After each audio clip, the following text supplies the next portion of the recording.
Hello everybody. I'm very pleased to welcome you to the next event in our exciting 2020 Thought Leadership online series. AusIMM acknowledges the traditional custodians of the many lands on which we meet today throughout Australasia and internationally. We recognise their strong connections to land, sea and community. I'm speaking to you today from the magnificent lands of the Kaurna people of the Adelaide Plains and pay respect to their elders past and present and extend that respect to the custodians of all our lands. A very warm welcome to you all, and especially our AusIMM members. It's been great to see so many of you tuning in from all over the world for this series.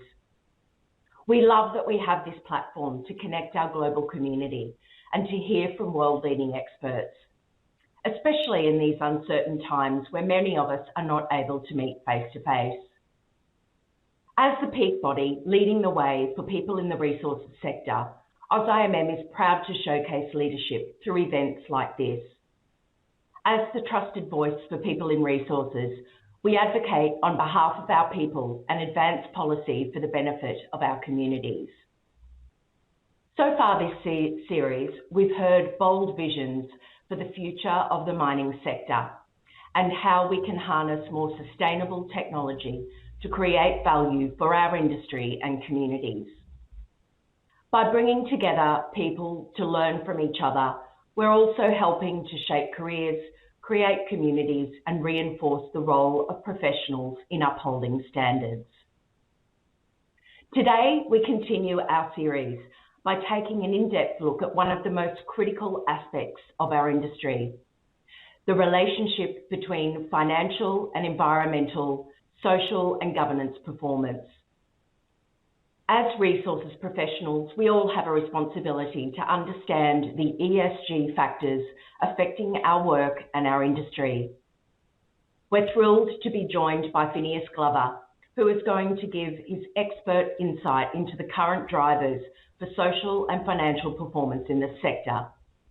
It's going to be a fascinating discussion and one I'm particularly looking forward to, as AusIMM has become far more active in this space, particularly over the last 2 years. We've established an ESG Social Responsibility Committee and a social responsibility framework for our members, which includes a public statement and a new chartered professional discipline in social performance, the first of its kind. Finn will be providing us with a unique perspective and insights, and we've received heaps of questions from all of you ahead of time that we will cover today. Before we begin, I'd like to thank our series partners. AusIMM is always proud to partner with leading organisations who share our values. Our signature partner, PwC, major partners, Dassault Systèmes, Metz Ignited and Rio Tinto, and all our series and supporting partners. It's now my pleasure to hand over to Kat to formally introduce Finn and to kick us off. For those of you who have tuned into our previous sessions, you will already know that Kat has a real knack of drawing the best out of our presenters and taking these conversations to really interesting places. It's going to be another great event. Thank you and enjoy the discussion. Thank you, Janine, and welcome. Welcome to you wherever you are in the world. 41 countries are represented in the registration list for today's Thought Leadership series. Australia, of course, because that's where we're coming from. India, Indonesia, Thailand and the UK. We have literally managed to reach a global audience. And while, of course, the AusIMM Thought Leadership series is normally a face-to-face event, this year, the conditions, the environment, the circumstances that we find ourselves in have meant that this series is now online and we're able to reach 41 countries, Pakistan as well. So welcome, and welcome to you. Thank you for joining us today. So as Janine's just said, we're up for a really interesting conversation today and a topical one. So you've read Phineas's bio, you know what he's here to talk about. So I'm going to skip the bio and instead just welcome Phineas, or Finn Glover, Head of ESG Research at Credit Suisse. Now, where are you dialing in from today, Phineas? Where in the world are you? I'm dialing in from Bondi Beach in Sydney. which is I feel like it's one of the I feel like everybody in the world knows what Bondi Beach looks like because we have that fantastic TV show, Bondi Rescue, which has been syndicated around the world. And so that's what people think of Australia, right? It does feel a bit like that, for sure. So, Phineas, I know that you've got a presentation to share with us before we get stuck into the conversation. So how about we do that? And I'm going to jump in when I want to, really? Because as the facilitator, that's my prerogative. But if you'd like to get us started with a conversation, and then we'll have a bit of a chat. Yeah, well, look, thank you very much, Cam, and thank you, Janine, for the welcome. And also a very big thank you to Oz IMM for having me along for this session. Really keen to contribute. What I'm going to do is take you through very quickly just a bit of a level setting in terms of what's driving ESG. You would have heard a lot about ESG, I'm sure, in the media. You would have heard about it in terms of its growth as an investment strategy globally. If you were to think of ESG as its own, like asset class, it would be the fastest growing asset class, globally in the world. So something is happening here, and I want you to understand that before we get on to a bit more of a conversation about the main topic of the day, which is going to be around social performance in mining. I've pulled up driver one. We've got 5 drives, and we're going to do it in 5 minutes, and we can come back to this if there are questions, and hopefully it's helpful for you as a resource anyway. Look, driver one is just simply the fact that ESG as an investment strategy does generate alpha. So if we look at all the quantitative studies, the figure on the left here is actually just a combination of studies. So it's a meta study of around 600 studies, and it just shows you very clearly there that around about 80%, 85% of the cases of those studies either produces a neutral or positive relations in terms of outperformance. And then just the chart on the right, that's a CS study where we just show long, short buckets. Long being those with good ESG performance, and going short those with poor ESG performance. And that just shows you the outperformance from cumulatively from that approach. The second driver is just the demographic shift that's occurring globally around the world, and that is the shift towards millennials. Clearly that's happening as a fact of age and as a fact of time, but it's also interesting as a fact of the sheer number of assets in terms of investment and what that means if that whole generation has a different approach and mindset around things like ESG and climate change, etc. So the chart on the right, if you follow that blue line, that's going to show you the growth in AUM for millennials, and then on the left it shows you that shift in thinking in terms of the prioritization of things like climate change and environment. So that's really driving us here. And then, of course, those millennials and Gen Z are going into the workforce. They have strong views on ESG factors, and even if you put to aside millennials and Gen Z, clearly. People need to be motivated, right? That's a foundational fact of life. Productivity comes with motivation.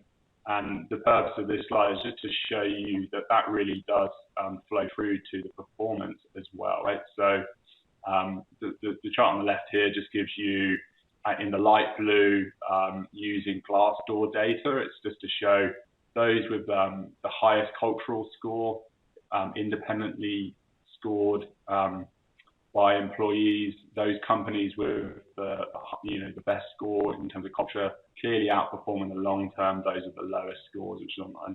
And then just to show you the most recent, the score here on the right is 18 to 19. So that's driver 3. Driver 4 is just simply that the nature of values completely fundamentally shifted, right? So what the purpose of this slide is really just to show you. So on the left here, we've got the S&P 500 market value, and its breakdown in terms of actual tangible assets and then intangible assets. And of course, the story here is leaving a lot to be, you're leaving a lot to chance if all you're doing is measuring tangible assets. And that is what ESG is fundamentally all about. It's actually getting a grasp on how well a company is managing its intellectual capital, its human capital, its brand values, etc.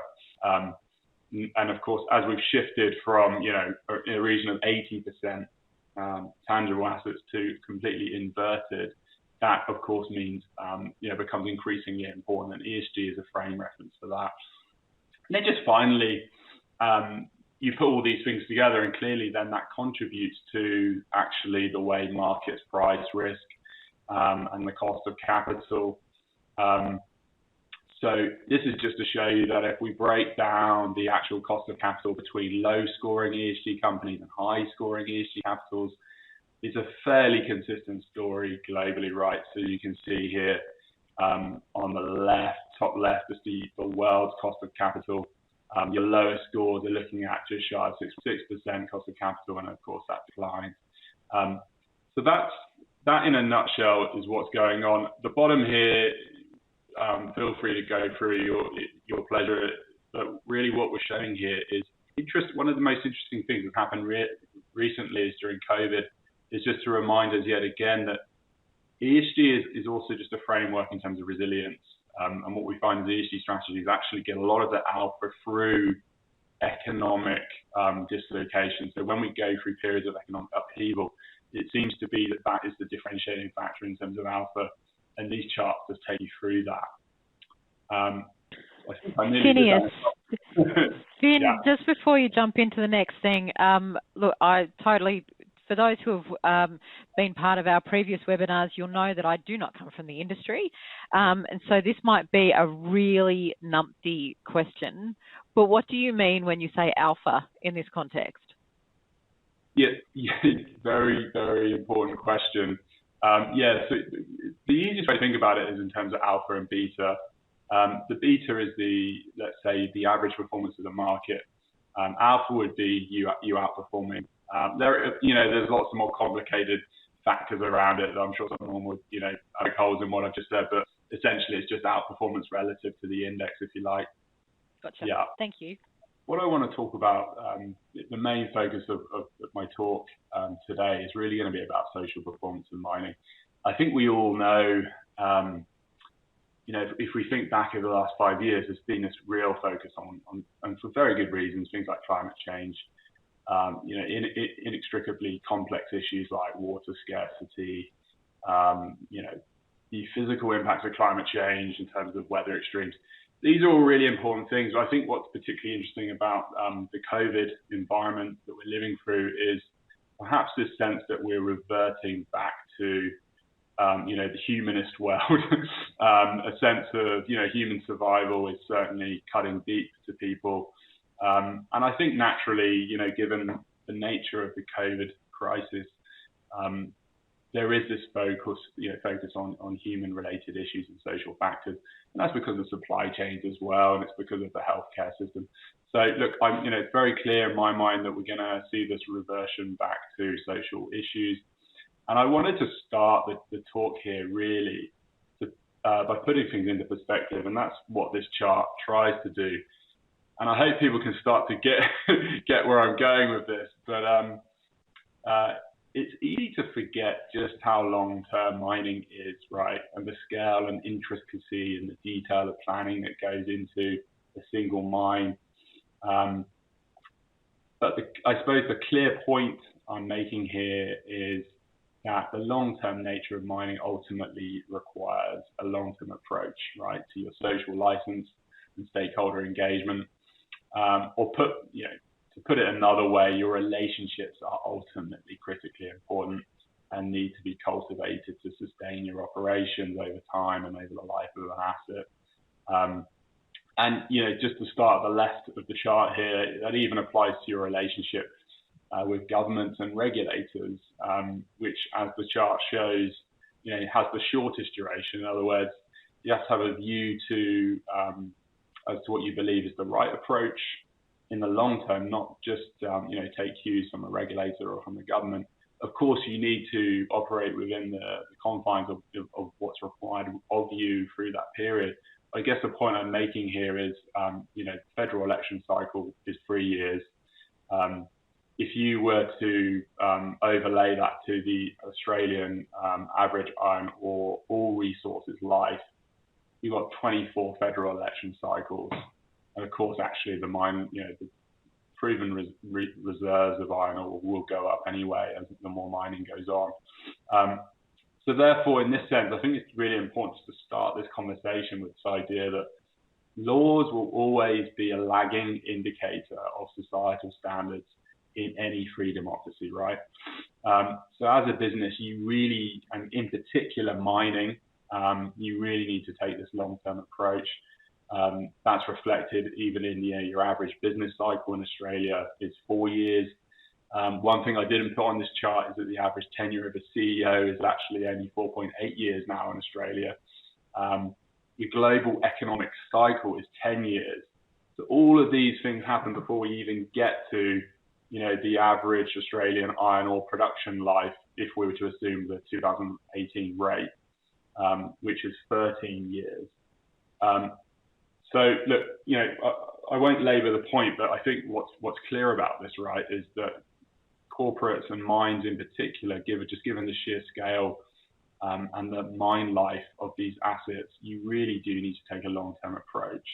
And I think if I reflect on the last 12 years of my career, coming in at sort of around around 2006, 2007, just before the global financial crisis, and when we probably saw the maximum extrapolation of shareholder maximization, we've seen a sea change. Like there has been a big shift in the mining industry, and we can get onto this, but there definitely has been a focus on sustainable value creation, and I think the industry should be applauded for that. But what is social performance in mining? Look, what I'm trying to say here is it's more than you might imagine. There's lots written in policies. These are all very important. If we just look at the Sustainable Accounting Standards Board, that's essentially the ESG version of IFRS. They point you to 5 pretty anodyne, approaches around human rights, rights of indigenous peoples, community relations, labour relations, of course, health and safety, and their business ethics and transparency, which is another way of talking about bribery and corruption. But I guess I thought it'd be interesting just to show this chart here, because really, policies are important, but ultimately you need to have a view to what is the reality on the ground at an asset level. And this is where you see this kind of intricacy, right, in terms of the whole panoply of different issues that could go wrong in terms of pollution, health and safety, consent, societal issues, and I guess this is just to show the intricacy and the actual breadth of different issues. So this is company community conflict. This is one of the one of the largest studies of 50 different mining companies globally that looked at the what were the drivers of community conflict, basically. Finn, sorry to jump in there, when I look at this graph and I look at these issues and then I can compare it with literally the 80-year lifespan of an ore project, I mean, if CEOs have only got tenure of 4.8 years or average tenure, how do people watching influence an ESG governance framework that can actually last 80 years against all of these issues? I mean, you hit the nail on the head, basically, and I think it comes back to general and specific competency. Oz IMM, they played a critical role in this respect in terms of the development of technical competency, chartered professionals. So, not just to sort of, not just to pat Oz IMM on the back, just as a speaker, but that really is critical in this conversation. It really is, because it absolutely relates to the realm of social performance in mining, whether it's like professionals around, anthropologists, archaeologists, social scientists. But I guess in conclusion, the really critical point I'm making here is you need these experts and these professionals with technical competency, really at the asset level, just purely because of the intricacies and complexity. It's a complex tapestry, at mine site management, all the way from mine design, operations, local employment, land access, biodiversity. It takes a long time to put in place, but it can be ruined quite quickly, right? Yeah, well, I mean, more of a philosophical question. I'm wondering how much that long-term competency and capability even exists anymore in our world. It's a skill set that we've kind of not done away with, but that we don't value as highly anymore. Jumping ahead, I can see you've got some good stats here on ESG in the mining sector. Or did I accidentally jump forward? Yeah. Yeah, so I thought, we talked about what, why is social performance so important, sort of, if you like, a priori from a philosophical perspective, but also just in terms of the reality of mining. I guess to paraphrase this subheading here, why is it so important, or why is it so critical to shareholders as well? The two charts on the left here really tell that story. So at the top here, I mentioned it before, but this is the David and Frank study.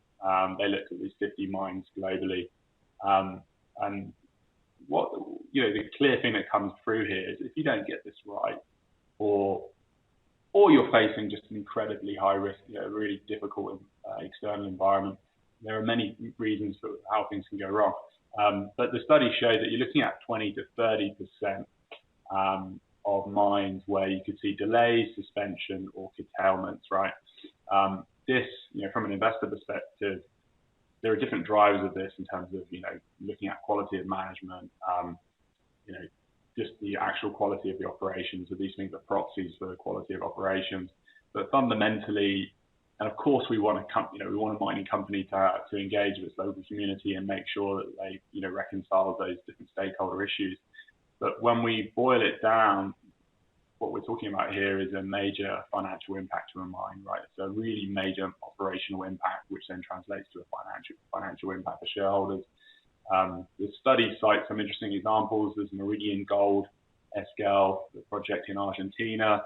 They had to write down 380 million in assets. They had to forego the development of up to 1.3 billion in projected reserves. So we all know that the stakes are high here, and this is why, although this concept of social license to operate is very ethereal, and sometimes people find it hard to wrap their hands around what does this really mean. You certainly can very quickly find out the negative result of what it means if you don't quite sense what actually means in terms of your relationship. And then just in terms of the way the market prices this, a really interesting study in Canada I wanted to flag, which is the bottom left here. They basically tracked they tracked all the news flow, media flow over a long period of time, 1993 to 2008, 26 gold mines, 19 listed gold companies in Canada. What they found is, we know obviously the market discounts the actual market cap value of the net. We're getting a little bit technical here, but on the left, on the left, this is what's implied by the value of the assets the company holds on its balance sheet. All the way to the far right is what the markets on average discount those assets into a net present value. This is what we're willing to pay to own a slice of those assets, essentially, in simple terms, in the short term. That discount, what we find so interesting about this study is they find that between 12 and 33% of that discount is made up of community conflict and how well that's resolved. So companies that face bigger issues, haven't resolved some of these community issues, you're looking at a value discount of up to 33%. Those that manage it particularly well, that's going to be more like 12%. So this is why this is so interesting. I was going to say, yeah, no, I'm gobsmacked. So that's actually the market demonstrating that there is a value on the intangible. It's not even the intangible assets; it's the intangible actions of the company, regardless of what the company says in their annual report. Yeah, I mean, it sends a fairly strong message, right? That capital markets evidently price community conflict risk in net present value. So I guess the exciting thing about that is that on average there is a discount there, and if you're a leader, and Australia has been a leader, and it, is a leader in social performance, you can generate that kind of what we would call it. You can generate that delta. You can generate alpha through better management. So it's getting better results from doing the right thing and managing those complex relationships very well. Awesome. Jumping into the next slide, I can. And it's just, and this is really just to finish on a positive note here, is to say that the markets, it's a logical corollary of what we just discussed, right? So they discount that risk, and if you've got poor social performance, but you then translate that into best in class, right? So in very basic terms here, if you go from having a score of 5 to a score of 1, over that next period of 24 months, the market will actually, will reward you. So you get cumulative relative outperformance relative to peers. So this is just a quantitative study we've done just to show very clearly that momentum and that improvement will be rewarded. And I think that's a really powerful signal to companies. Yeah, it's extraordinary. Yeah, and then Kat, these are just a group of questions I've put together, things that we can discuss, people can ask questions on, and it's really just to open up a dialogue around future challenges in social performance in the industry. What's happening, what people need to be aware of. There's a lot going on in there, but I'll hand over to you in terms of thanks.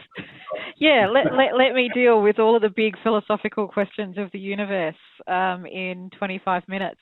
A reminder to those watching that this is a thought leadership series. It is not a tactical how-to, and as I've said before, for those who have watched, I make no apology for the fact that we might well open more questions than we answer. Because that is the nature of thought leadership. It's provocative. It's designed to expand your mind, not necessarily have you walk away with 5 new things that you're going to do when you go back to the office tomorrow. Before I jump into the conversation, though, and again, I'm going to own the fact that I am not familiar with this industry at all, with financial markets or with mining and resources. It feels to me, having listened to you speak about this social governance, Finn, that ESG is almost a misnomer, because it's not just environmental and it's not just social. It's so much bigger than that. Is it well understood what ESG actually means? Yeah, I mean, you hit the nail on the head there. I think that's one of the big issues we face, is that actually when you boil down environmental, social, governance, the reality is that could mean anything. It really could. The environment, the ecosphere, social. Well, what's social? It's democracy, it's regulators, it's government. So it is a highly complex background. I think what we're fundamentally talking about here is sustainable value creation, and that's to say that I don't want to get deeply philosophical about this again, but it's really this contrast between this idea of shareholder maximization, so maximizing shareholder value in the short term, which was probably what characterized a large period up to and probably towards the end of the 90s, where we're really talking about profit at any cost. But in simple terms, I'll turn my quick buck and I'll head for the hills. and leave what's left for someone else to deal with. To this idea that really, which actually came about in the 80s, but was led by an academic called Friedman. So you had Friedman, and then you had Freeman, and he had this idea of the stakeholder model, and that's this idea that you balance you balance in a way that you have sustainable relationships with your stakeholders. Now, that in itself can have issues, and if you try and be all things to all people, well, there's no accountability. It's almost like it feels like it should just be the do right. It's the do right governance framework by your community, by your team, by your stakeholders, by the environment that you're operating in. Don't. Well, I guess all the words that I want to say is don't be bad.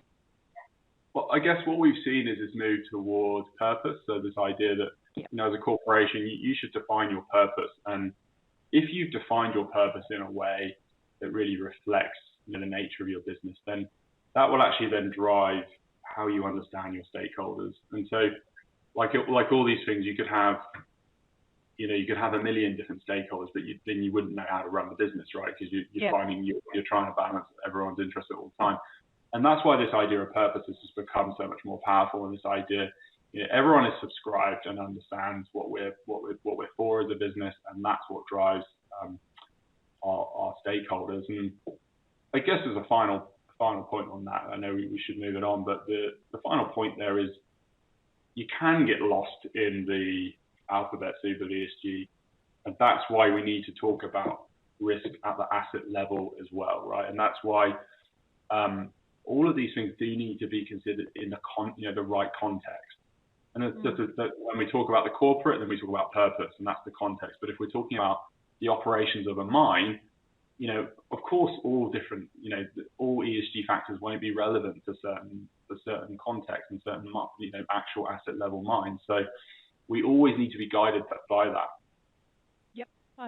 So on that, actually, one of the questions that an audience member has sent in is, are there finance and ESG considerations that are applicable for mine closure, site rehabilitation, and remediation?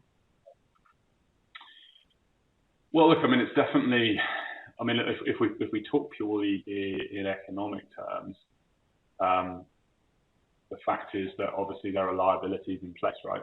Australia has put in place a fairly world-leading system in terms of the requirements for mines in relation to rehabilitation. Rehabilitation planning starts when you plan your mine, right from the beginning. And so there are some really quite amazing examples of rehabilitation in Australia that we should all be proud of. That being said, I think we are seeing more focus on this idea of abandonment. There will be more scrutiny on this. There absolutely will be, because there'll be more focus on, if you like, taxpayers basically having to pick up the check, really, in terms of remediating lands that have been abandoned. I think it's fair to say that a lot of those issues really do relate to a period before a lot of the new rules and legislation was put in place, right? But there is, ultimately, we are going to move into a period where there's going to be more scrutiny of some of the old sites that have been left there. Who's going to pick up the costs? It probably sounds controversial, but I was speaking to one of the industry experts recently, and he actually remarked that there probably isn't enough money in the world to fully rehabilitate all mines in Australia. So when we talk about fully rehabilitate, we're actually saying, we can actually put that back to almost exactly down to the final kind of like plant and leaf as it was before. That's a real challenge. And so for that reason, I think that we need to sort of shift the narrative here to this concept of repurposing land. How can we repurpose some of these sites? Again, really interesting conversation earlier today. where I learned of a mine site in South Korea. There's probably people who are listening to this that know much more about it than me, but there's this amazing site, an old coal mine in South Korea, has been repurposed as a leisure park. So it's just like, multifaceted leisure park. It has a casino, even has a winter snowfield. It's been built on the stabilized land. It now generates more revenues than it did as a mine and employs more people. So, abandonment is a bit of a controversial topic, and don't get me wrong, there are issues lurking there for the industry that will need to be confronted. I'm trying not to dance around that. Like that, I do think that the industry will face issues there, but I guess we really need to approach this collaboratively and think about what the right solutions are here. It's not always going to be full remediation. It may be repurposed. This system of environmental bonds, it just isn't going to be enough. So do you think then that perhaps there's opportunity for mine companies to actually elevate their conversations around their planned remediation and end of mine life strategy, as you like, to actually boost investor value? Like, is there an opportunity to, given that what has happened, but maybe is that a competitive advantage? Is it a new opportunity for value creation from an investment perspective? I mean, I would probably say that it creates, it's more of a relative advantage. So it's something where as an investor, we're looking at two companies and we say, we've got one here, track record of, A, already has rehabilitated a mine to full completion. B, has articulated very clearly in its provisions, having, let's say, it sold a mine that was very near the end of its life, and therefore, all the costs, if you like, relating to that actual asset probably relate to after its life. So the actual operational cost and liability would relate to that.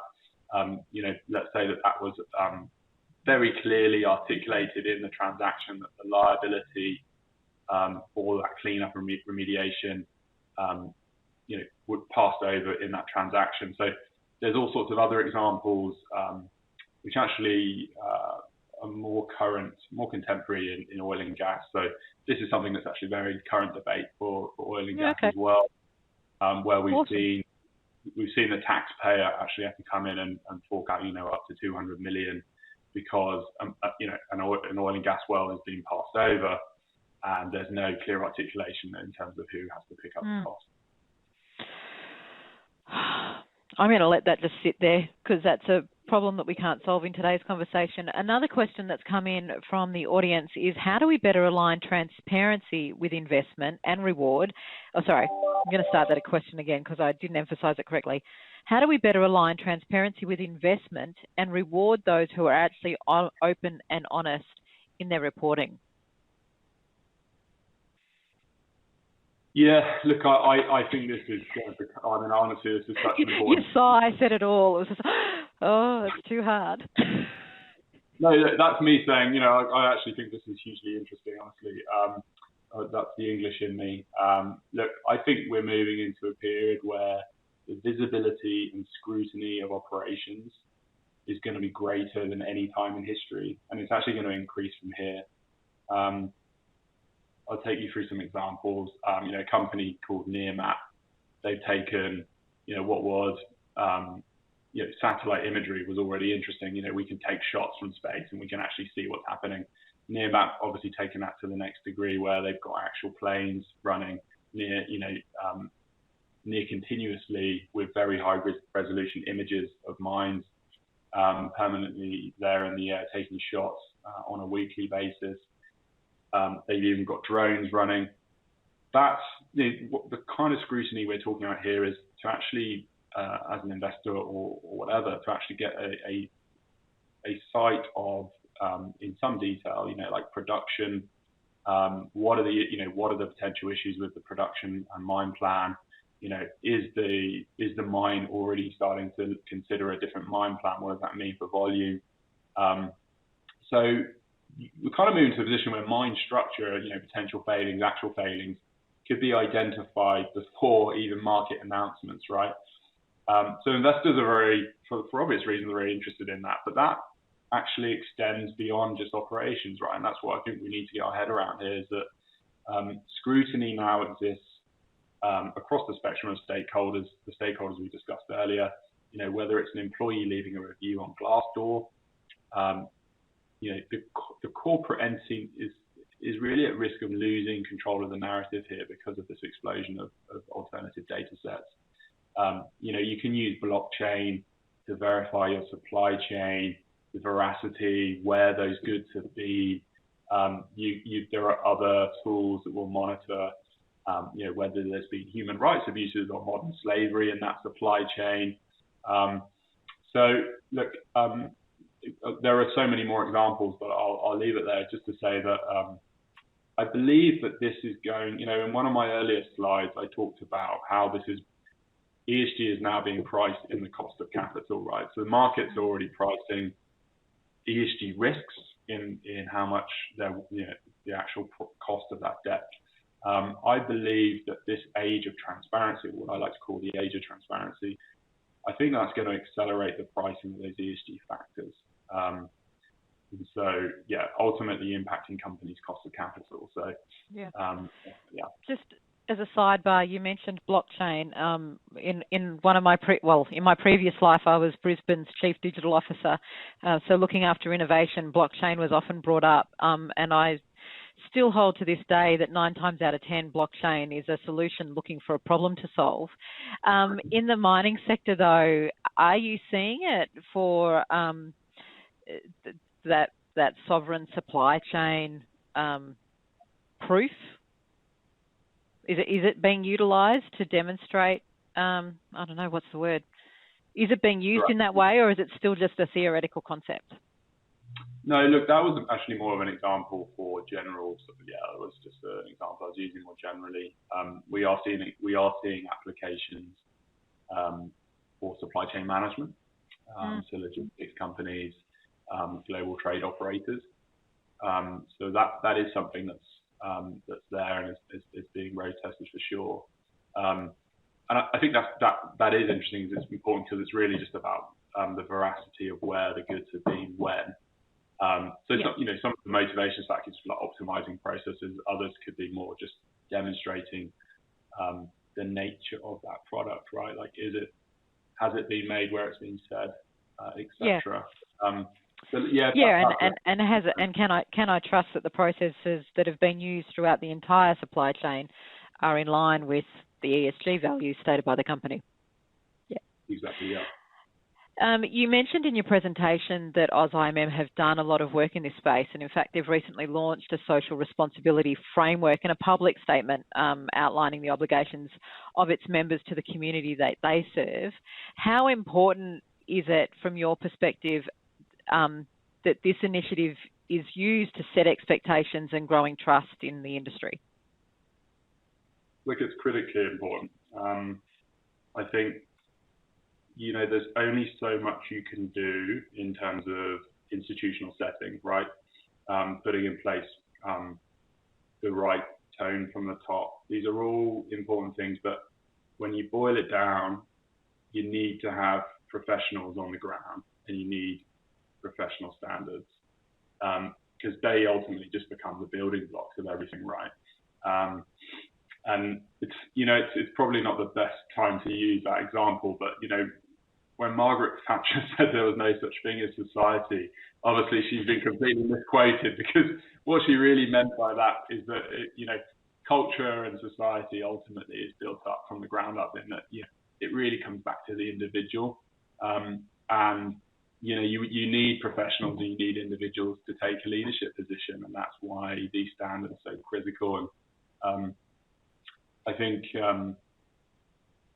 what I would say is, as one further reflection, is that if we're looking at a period where you're going to have more transparency, more scrutiny, if we turn to things like climate change for 1 second, weather extremes, physical impacts of climate change, all of that means that we're facing potentially a more complex operating environment where technical expertise, is just that much more important. And I think it comes back to this idea that we just need to have, I think, a bit more joined up thinking between, whether it's the investment community, regulators, and industry bodies, so that there is that dialogue, and that, we're all sort of singing from the same hymn sheet.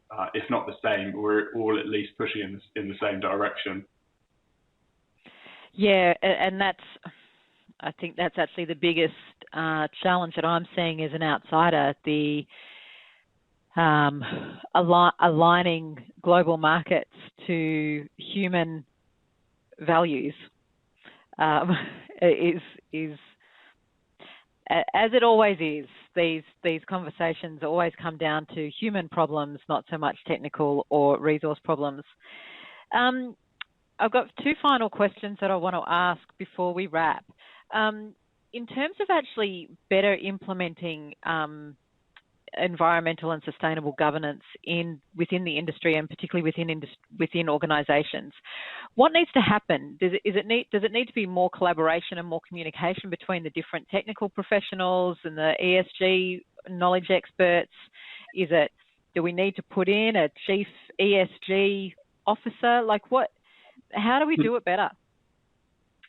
Yeah, look, we're certainly starting to see that. We're seeing that.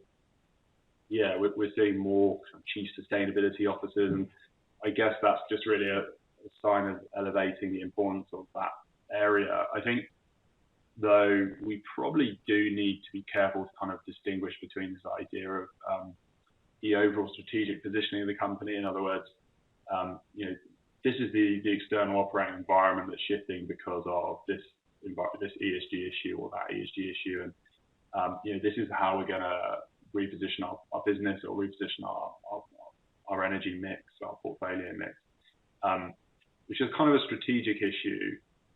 We need to kind of distinguish within the organizational setting between that and just technical experts. And I think, my view is we are talking about areas, if you're talking about the environment, water management, you have these incredible water experts in Australia who are just absolute leaders, and they really need to be at the asset level. So there is this distinction, I think, that we need to, particularly in mining, because of the challenges in the operations of mining. We do need to make this distinction between the asset level operators and technical experts that, going back to what I said earlier, that need to understand the context of those assets and the risks that are so relevant there. Vis-a-vis this broader, but it's itself is of course very important, which sets the overarching tone from the top, the vision. What's our purpose? What are we trying to achieve? What are our objectives? What do we measure? All these things. I consider that more as a kind of corporate strategic role. Yeah. So, look, I guess, more specifically, I would probably just go back to my answer to the earlier question, which is, the kinds of committees that IMM are putting together. That does make sense. It really does, just to get a dialogue going between the investment industry and the mining industry. So my final question then, Finn, is are there other industries that are doing ESG and where we're seeing the tangible results in investment or investor sentiment being closely linked, and what we can learn? What can we learn from those other industries? Yeah, well, the short answer is absolutely yes. I mean, if you just come back to, what is a company, right? A company is based on it's a combination of its people, its customers. It has an institutional setting. It has a regulator. There's a political cycle. In any sector, in any free society, all these different factors are always evolving, right? Social expectations are shifting, and all these things mean that there's going to be risks and opportunities for businesses to exploit. Do they want to reposition their products? Is there amplified risk? So there are many examples. We could talk about the Banking Royal Commission. Let's not go down that road. But if you pick any company or any sector, we could obviously talk about different issues. But the fact is, there's a different emphasis, right? So if you're a knowledge-based company, human capital management, employee engagement, how you cultivate intellectual capital, all these things are just that much more important.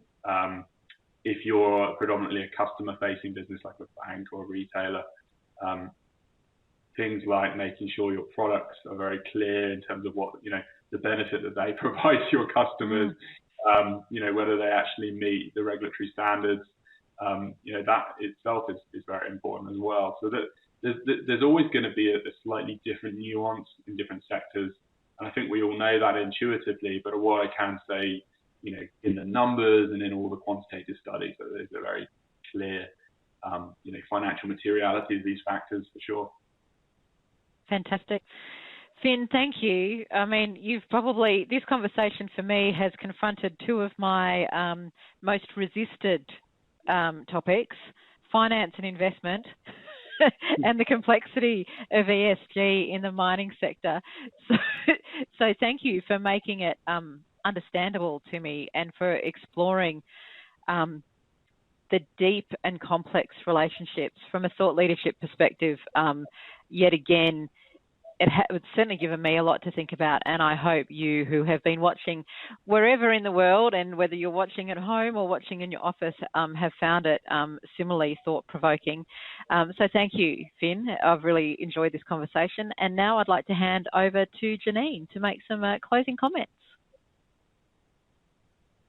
Thanks so much, Kat and Finn. What a great discussion. ESG is a complex subject, but Finn has managed to break it down for us all in a really fundamental way. He took us through the 5 drivers of ESG, which for me particularly highlighted the younger generations who are going to be increasingly more important in determining how our businesses operate in the future. That millennials are taking a much stronger ESG culture into our workforce. Intangible assets are increasingly more important. Ignore them at your peril. Visibility and scrutiny has never been more prevalent in this age of transparency, to quote Finn. And it just makes good business sense, which is a wonderful thing. Finn has highlighted the critical role of professional bodies like the AusIMM as the custodians of codes and standards, and to hold our members accountable to these. In fact, the Royal Charter under which we operate states at the outset that the purpose of our institute is to advance the sciences applying to the minerals industry for the benefit of the community. So it makes sense that we would have a social responsibility framework for our members and the addition of social performance to our chartered professional offering. If this webinar has got you thinking, and we hope it has, as that is the purpose after all, you would like to know more about AusIMM's leadership in this space, please go to our website, ausimm.com, where you will find a bunch of resources and ways to interact with us and contact us. Also, keep an eye out for an upcoming webinar in the next few weeks, where AusIMM will showcase a panel of social performance experts to discuss ESG as it relates to the recently released Global Tailings Standard by ICMM. And I can tell you, as a humble engineer, I'm really starting to understand over the past couple of years the complexity of ESG and the specialists in this area. So Kat's not the only one who's had her mind blown when you come into delving into areas that are not necessarily your forte. And that's really what a thought leadership series is all about. So finally, before we sign off, thanks again to our Thought Leadership Series partners, PwC, our signature partner, our major partners, Dassault Systèmes, Rio Tinto and Metals Ignited, and all our series and supporting partners. We hope to see you all again very soon. Thank you, stay safe, and enjoy the rest of your day or evening wherever you are